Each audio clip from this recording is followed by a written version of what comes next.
Alright, so this video is going to be over Algebra 1 S.8 Slope intercept form, write an equation from a graph.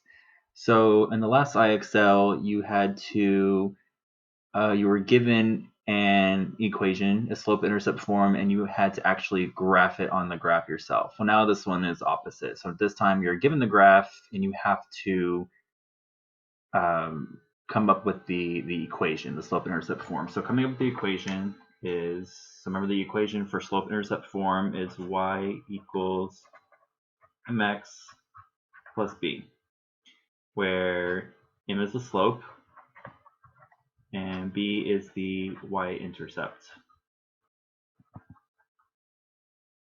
So whenever we come up with our equation, y is going to stay the same, is equal to, we're going to have to find the slope, x is going to stay the same, plus or minus our y-intercept.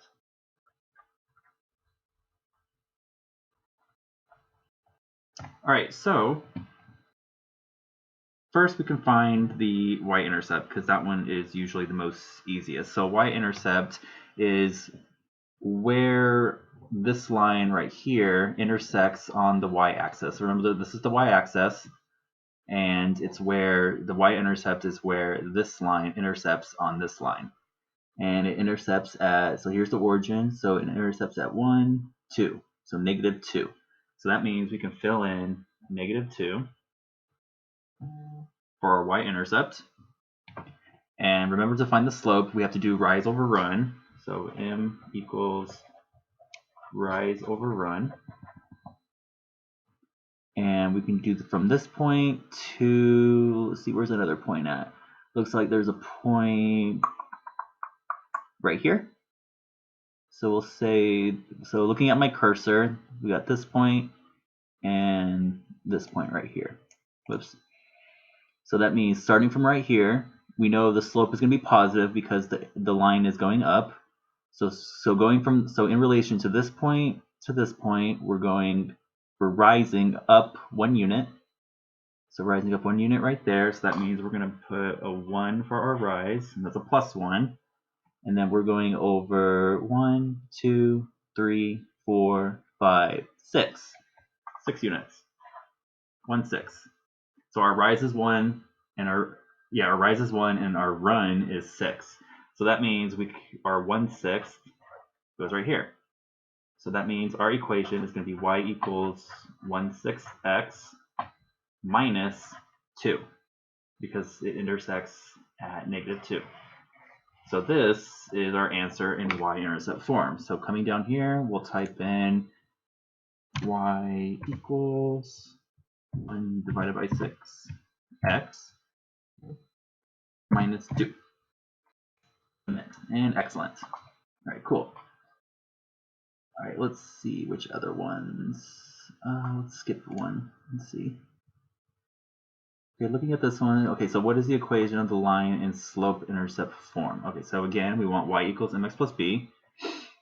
All right, so this time the y-intercept, let's get another piece of paper. So we're looking for y equals mx plus b. Again, slope, y-intercept. Okay, so our b is, so this is the y-axis, and it intersects right here. So it starts right here, so it's exactly at 60. So our b equals 60. And so our m, rise over run. Let's find our 2 coordinate points first. So we can use this point right here, and it looks like this is the point right here. Yeah, this is the point. And our rise going up. So in relation to get to this point, we rise up to get to the same row.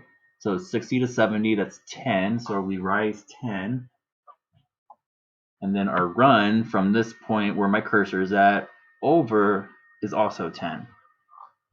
10 over 10, which is the same as 1. 10 over 10 reduces to 1. So our m is equal to 1. So that means when we have So y equals mx plus b. We have y equals 1x plus 60, since our y-intercept was 60. Now, instead of writing 1x, remember when it's assumed that there's a coefficient of 1 in front of the x, so we'll just write this as y equals x plus 60. So this is going to be our equation. So let's plug that in. Y equals x plus 60. So this is how you get the, well done. So that's how you get the y-intercept form. So x, so the coefficient in front of x is your slope, and this number over here, the 60, that's your y-intercept. So it's incorporating the slope and y-intercept to express it as an equation.